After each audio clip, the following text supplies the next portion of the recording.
সবাইকে স্বাগতম আমার নতুন ক্লাসে। আজকে আমরা এইখানে এই যে ফাইলটা, এটা আমি প্রথমে সিএসভি ফাইলে এখান থেকে আমি ডাউনলোড করে নিয়েছি। এটা একটা ব্যাংকের একটা ক্রেডিট কার্ডের একটা ফাইল ছিল, যেটা আমাকে দেওয়া হয়েছে। আমি আপনাদের সবার সুবিধার্থে আমি আবার এটাকে এখন ডাউনলোড করব সিএসভি ফাইলে এখান থেকে।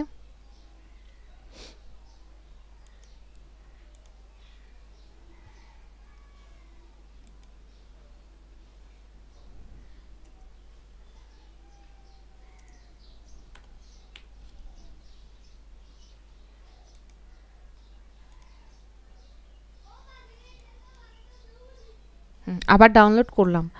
আচ্ছা, এইটা হলো আমি এক্সেলে আমাকে এই কাজটা দিয়েছে। এইটার থেকে আমাকে বলেছে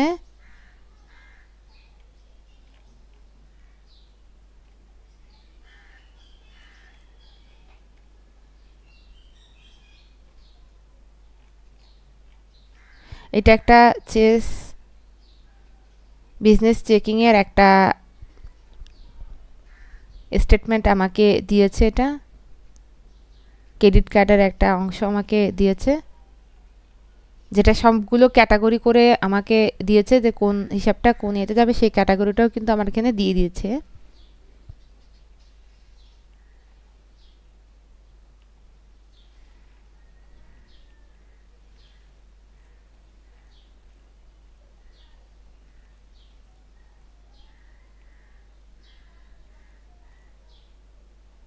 আমাকে করতে বলেছে categorise transaction by account and business activity. এরপর বলছে রিকনসাইল দ্য চেসেস অ্যাকাউন্ট। বলছে ওইখান থেকে profit and loss statement, balance sheet, cash flow statement, এগুলো আমাকে ক্রিয়েট করতে হবে। তো আমি আমার কুইকবুকে যাই, ধাপে ধাপে একটা কিভাবে ক্রিয়েট করে আমি আপনাদের কাছে দেখাবো। ফার্স্টে এই যে ফাইলটা আমি সিএসভি করে নিলাম, এই ফাইলটা আমি এখন এখানে প্রথমে ফার্স্টে আপলোড দিব।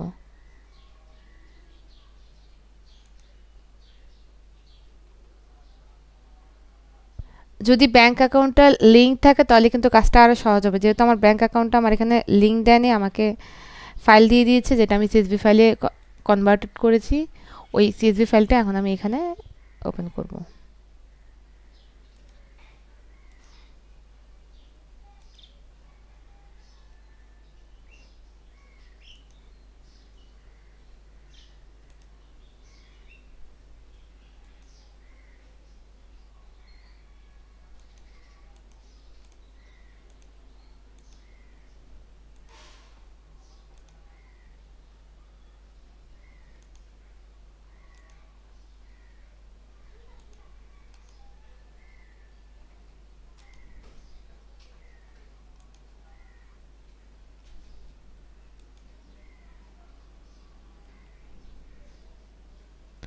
এইখানে ডেটটা যেরকম সেরকম, এখানে উপরেরগুলো আমি আগেও ভিডিও করার সময় সবাইকে বলেছি, এগুলা যেরকম থাকবে এরকম সবগুলো শুধু দেখে নেবেন জাস্ট ঠিক আছে কিনা আপনার এক্সেল ফাইলের সাথে।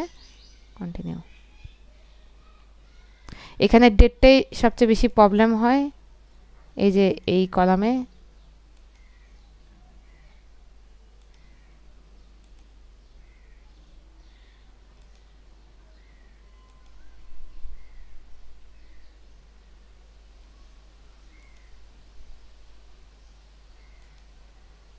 এক্সেল ফাইলে আমার যেরকম ডেট দেওয়া আছে সেরকমেরটার সাথে নাম মিল হইলে এখানে এটা আসলে ম্যাচিং করতে চায় না।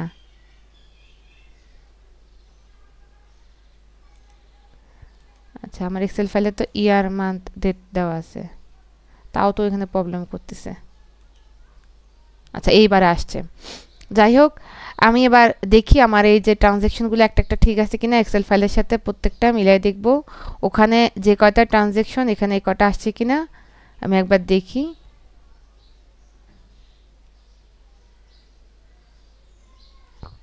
যদি সব ঠিক থাকে আপনি এখানে ক্লিক করার পরেই এখানে কন্টিনিউ দিয়ে ক্লিক করলেই এই যে আমার ট্রানজ্যাকশন কয়টা ছিল, 29টা আসতেছে।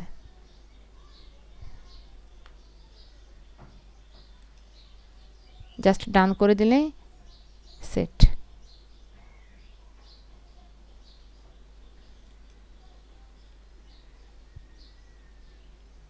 আমি এখানে আমাকে চিজ ব্যাংক দিছে, আমি শুধু ব্যাংকের নামেই সেভ করলাম। আমার এখন এগুলো সবগুলো ক্যাটাগরাইজড করতে হবে। এখানে একটাও আমাকে ক্যাটাগরাইজড করে দেয়নি, যদিও আমি ওই যে আমার এক্সেল ফাইলটাতে সবগুলো আমি ক্যাটাগরাইজড করে রাখছিলাম, সব এখানে আনক্যাটাগরাইজড দেখাচ্ছে। তো শুরু করা যাক, আমি একটা একটা ধরে ধরে ক্যাটাগরাইজড করে 29টা।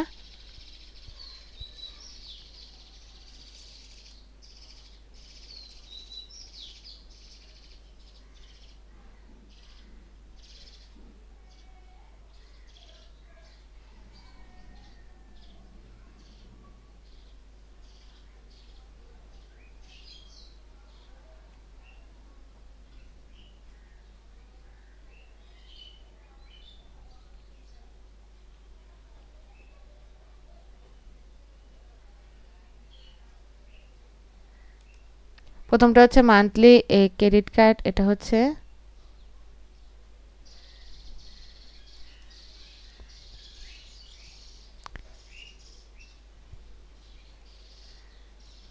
ক্রেডিট কার্ড ইনকামে এটা ক্যাটাগরাইজড হবে।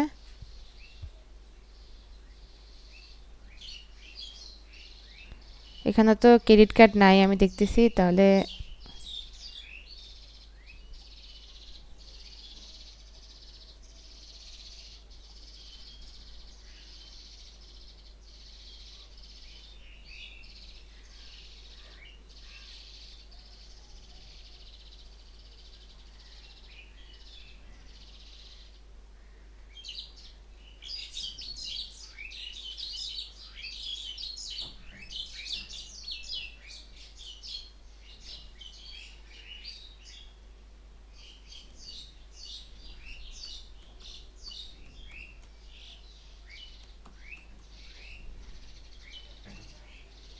মান্থলি ক্রেডিট কার্ডটা আমি ক্রেডিট কার্ডটা ক্যাটাগরিতে এটা আমি কি করতেছি, এখানে অ্যাড করতেছি ক্রেডিট কার্ড পেমেন্ট নামে।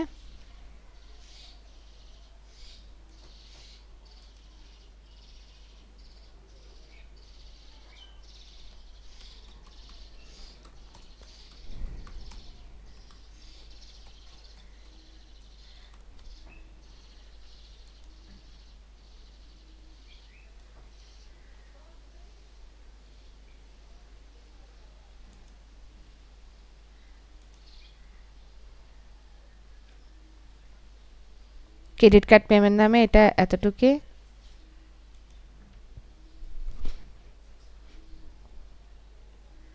তাহলে আমার একটা শেষ, ঠিক আছে। এরপরে হচ্ছে আমার ইন্টারনেট অ্যাডস।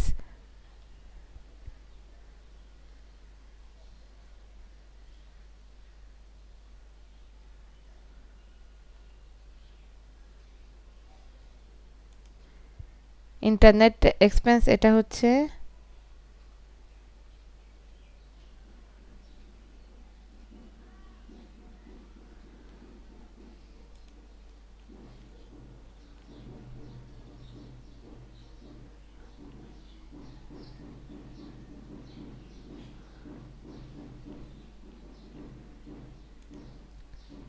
ইন্টারনেট অ্যাড, এটা হচ্ছে আমার এক্সপেন্স, ঠিক আছে।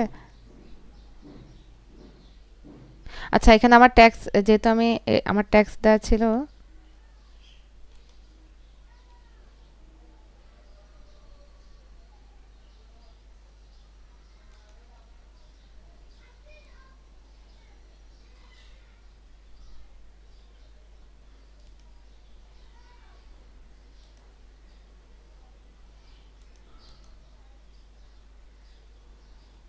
এটা আমার ট্যাক্সটা আমার এখানে 0 দিতে হবে।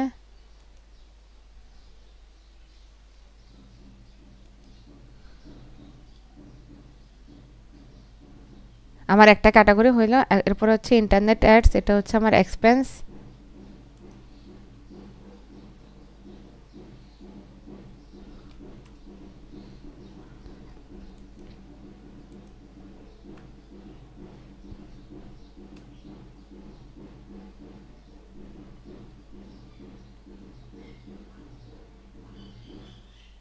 এটা আমি অফিস এক্সপেন্স হিসেবেও ধরতে পারি।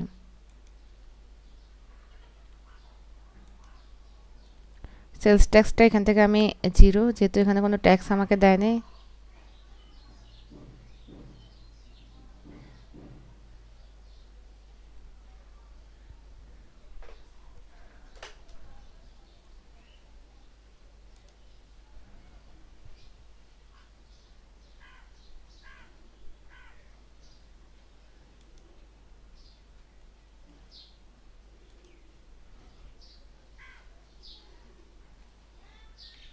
এরপরে হচ্ছে আমার এখানে stripe pay out,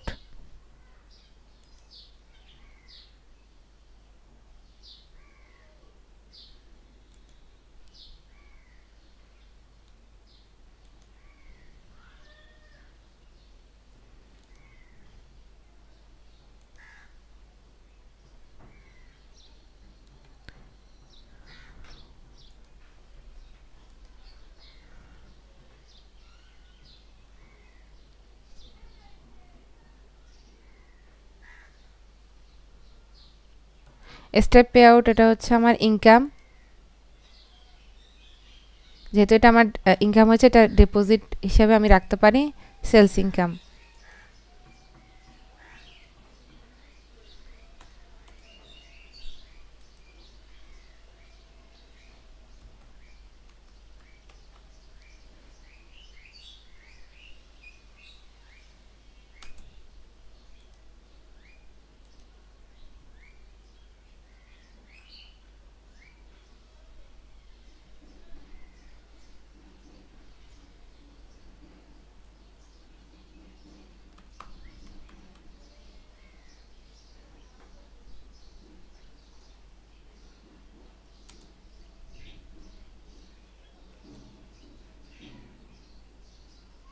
sales of product income এটাতে আন্ডার আমি অ্যাড করলাম।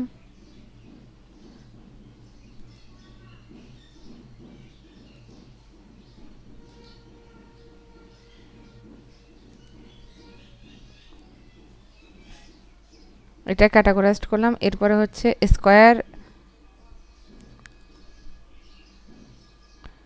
স্কয়ার পেমেন্ট,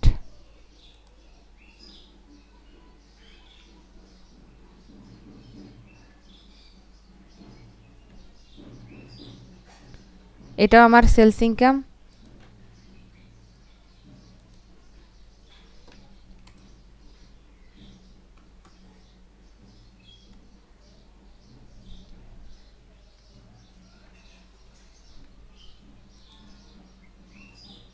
সেলস রিটেলে দিলাম সেলস ইনকাম যেহেতু।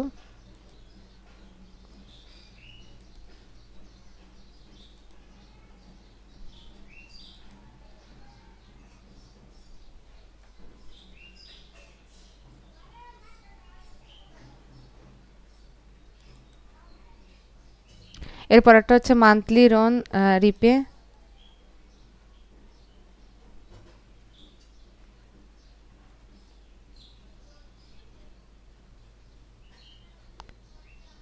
এটা আমার হচ্ছে এক্সপেন্স।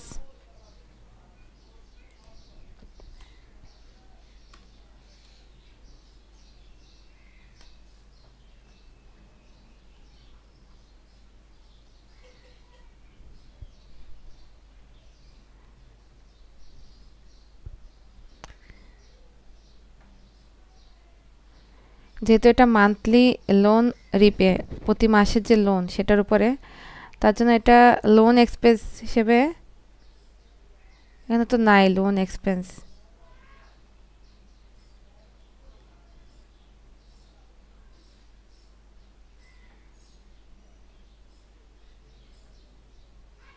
অফিস এক্সপেন্সে আমি এটাকে অ্যাড করলাম।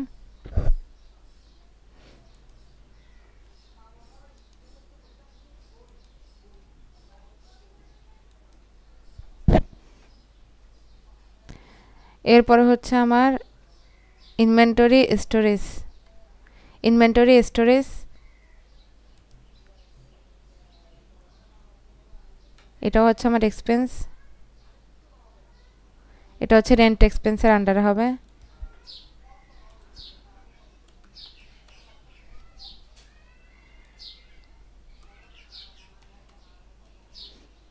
রেন্ট এক্সপেন্সের আন্ডারে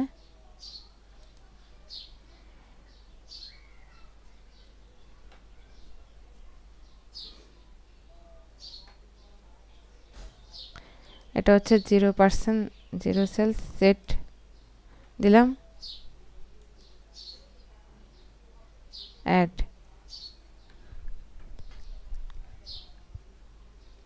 আমার 23টা বাকি আছে, আর বাদ বাকিগুলো আমার হয়ে গেছে এখানে ট্রানজ্যাকশন করা। এরপরে হচ্ছে ইটসি অ্যাডস, এটা কোন ক্যাটাগরিতে যাবে?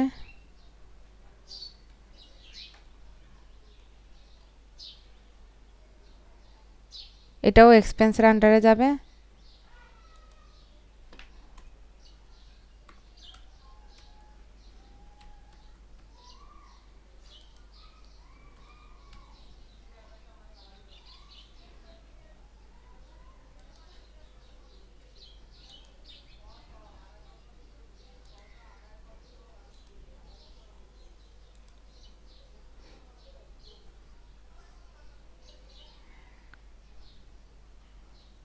আমার আর 22টা ট্রানজ্যাকশন বাকি আছে এখানে। এরপর হচ্ছে ফাইবার লোগো ডিজাইন।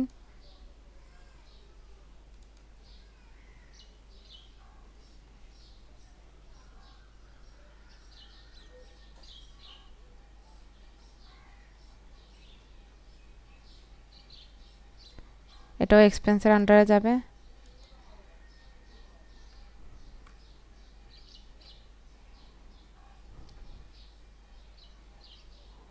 এটা অফিস এক্সপেন্সের আন্ডারে দিলেই ভালো হবে।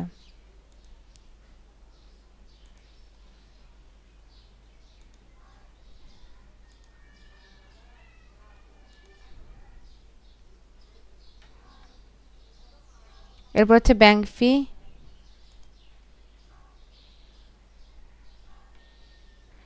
এটাও আমার এক্সপেন্স, অফিস এক্সপেন্স।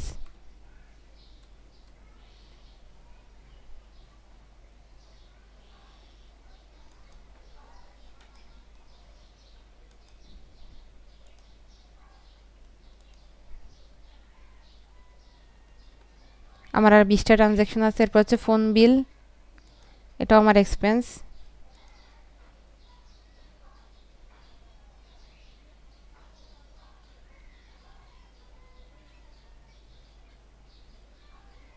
এটা আমার ইউটিলিটিস এক্সপেন্স।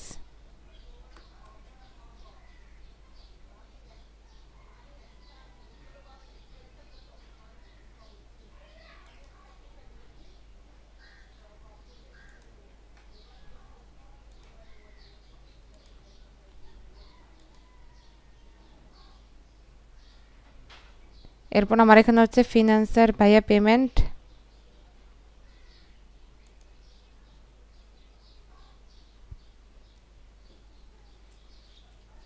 এটা হচ্ছে আমার এক্সপেন্স।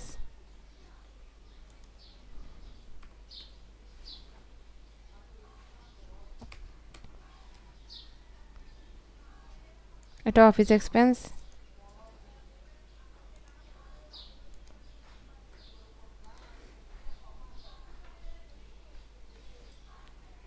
এরপর জুম সাবস্ক্রিপশন।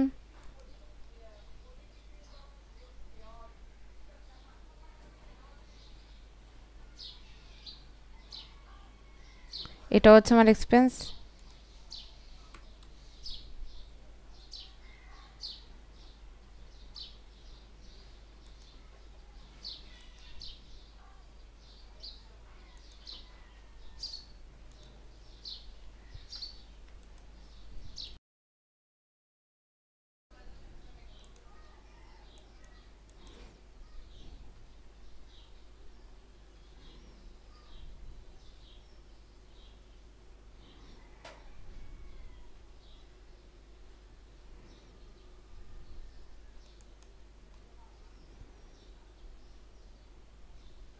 আচ্ছা, এইখানে আমি দেখতে পাচ্ছি আমি প্রত্যেকটা আমার রিকনসিলিয়েশন হয়ে গেছে। আমার এন্ডিং যে প্ল্যান সেটা আমার এত টাকার সাথে আমার যে বুকে দেওয়া তার সাথে মিলে গেছে। তারপরও আমি এখানে প্রত্যেকটা এন্ট্রি মিলিয়ে দেখব কোথাও কোনো ভুল আছে কিনা। আমি যে এই রিকনসিলিয়েশনটা করলাম এটা আমি আবার একটু মিলিয়ে দেখব কোথাও ভুল আছে কিনা। যদি ভুল থাকে আমার কোনো ট্রানজ্যাকশনে মিলিয়ে দেখে আমার এটা হ্যান্ড ওভার করতে হবে আমার ক্লায়েন্টের কাছে। তো আজকে এই পর্যন্তই কিভাবে একটা ব্যাংক রিকনসিলিয়েশন করে সেটা আমি আপনাদেরকে পুরো ফার্স্ট থেকে শুরু করে লাস্ট পর্যন্ত একটার পর একটা দেখালাম। নেক্সট ক্লাসে দেখা হবে অন্য কিছু নিয়ে। সে পর্যন্ত সবার প্রতি ভালোবাসা রইল।